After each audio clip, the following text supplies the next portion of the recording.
Bonjour à toutes et tous. Aujourd'hui nous allons voir comment on fait pour installer des logiciels avec Mageia, mais également comment on fait pour installer les codecs.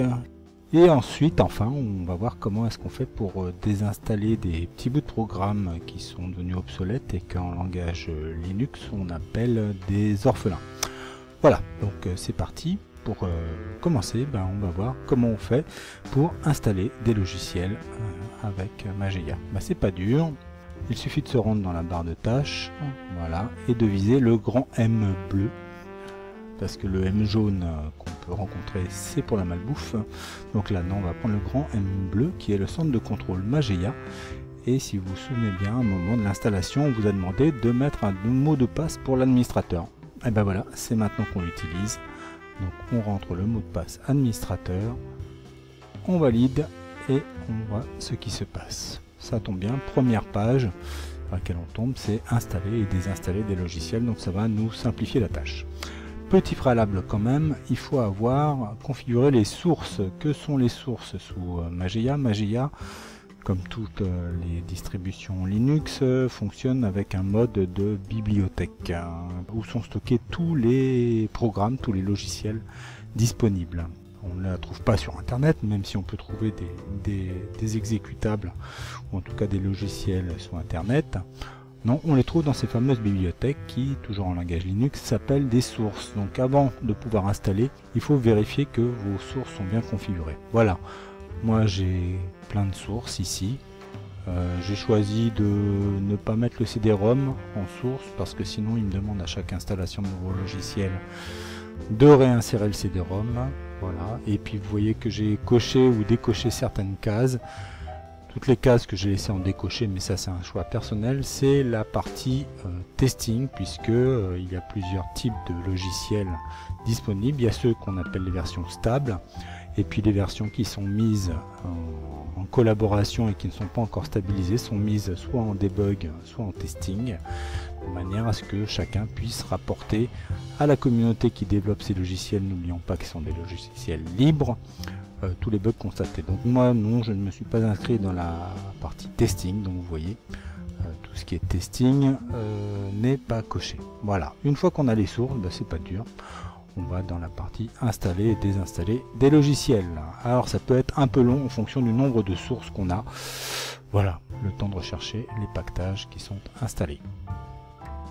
Donc voilà. Donc il a fini de charger la liste des programmes disponibles. Donc deux solutions, soit je sais ce que je cherche, soit je ne sais pas ce que je cherche.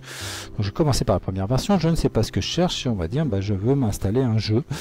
Voilà, donc je vais dans la partie gauche, et puis là dans les jeux, j'ai la petite flèche que je déroule qui me permet d'accéder aux différents types de jeux qu'il y a de possibles. Et à chaque fois, on va voir que j'ai plein de jeux disponibles et tout ça dans le monde du libre bien sûr. Allez, soyons fous, je vais m'installer un jeu de plateau, tiens par exemple. Qu'est-ce qu'il y a là-dedans? Un jeu d'échecs. Alors c'est sûr, c'est un peu écrit en anglais, mais bon, à la limite on fait une petite recherche sur l'internet, sur le web, et on va trouver ce à quoi ça correspond. Mahjong par exemple, je pense pas trop me tromper en disant que c'est un jeu de Mahjong, donc je le coche. J'ai un petit message qui me prévient qu'il va installer plusieurs autres logiciels qui s'appellent des dépendances. Je dis d'accord, je suis d'accord avec ça, ce qui est logique. De toute façon, j'ai pas trop le choix.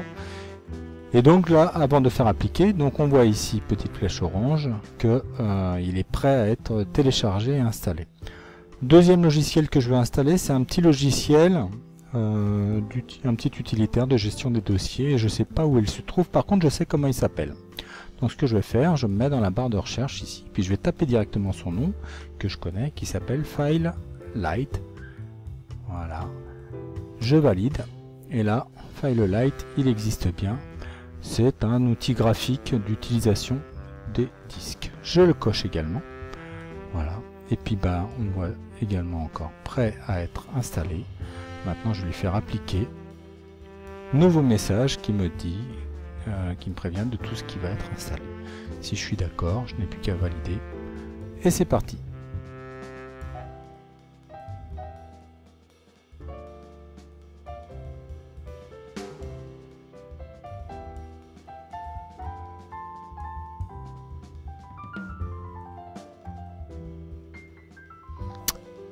Donc voilà, l'installation est terminée. Et là, j'ai un beau message qui est apparu qui me dit paquetage orphelin.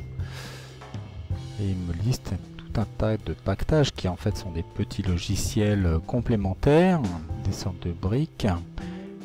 Et il me dit, vous pouvez, si vous le souhaitez, les effacer. Et j'ai beau cliquer sur OK, rien ne se passe de particulier. Donc c'est ce qu'on va voir dans la suite de cette petite séquence, c'est comment fait-on pour supprimer tous ces orphelins.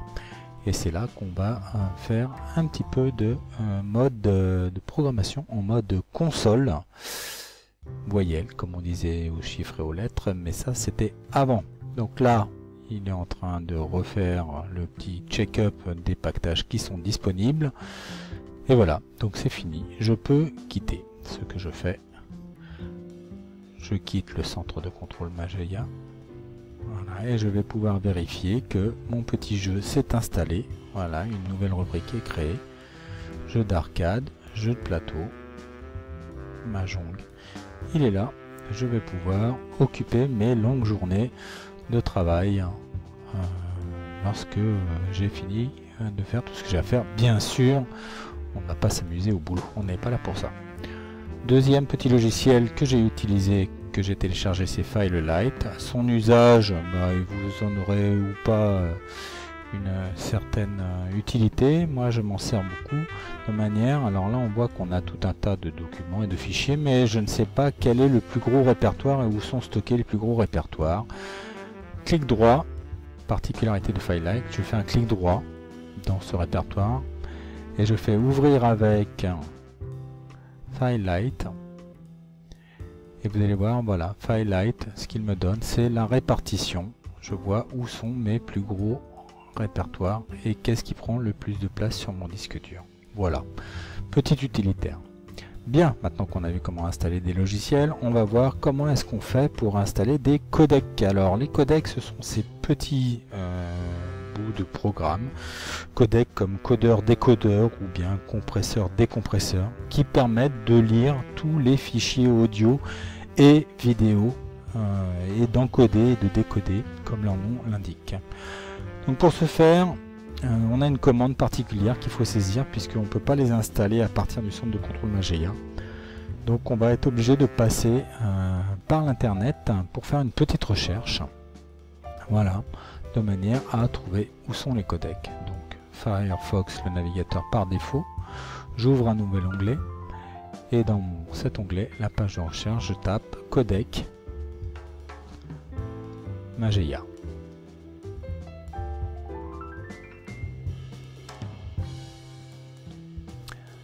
Codec Mageia, voilà, en plus j'ai fait une faute d'orthographe et comme Google est mon ami, il a rectifié ça, installer les codecs audio-vidéo sur sa Mageia. J'ouvre cette page et je tombe sur une page très documentée qui m'explique comment faire pour Mageia 4 et 5, pour 3, pour les versions 2, pour les versions 64 et 32 bits. Donc en fonction de la configuration que vous aurez, vous pourrez utiliser l'une ou l'autre de ces commandes. L'important c'est de savoir comment est-ce qu'on passe. Ici c'est très bien expliqué et c'est ce qu'on va faire tout de suite. Vous voyez que pour Mageia 4 et Mageia 5, moi je suis sous Mageia 5, la commande elle est toute faite. Commande bash, le code bash, urpmi task-codec-audio, task-codec-vidéo. Bien, je ne sais pas trop ce que ça veut dire, mais c'est pas grave. Je mets en surveillance. Je fais un clic droit pour pouvoir copier. Et maintenant, je vais démarrer, comme ça m'est dit, dans le mode console. Le mode console, on vient chercher le lanceur d'application et il se trouve dans les outils. Outils console.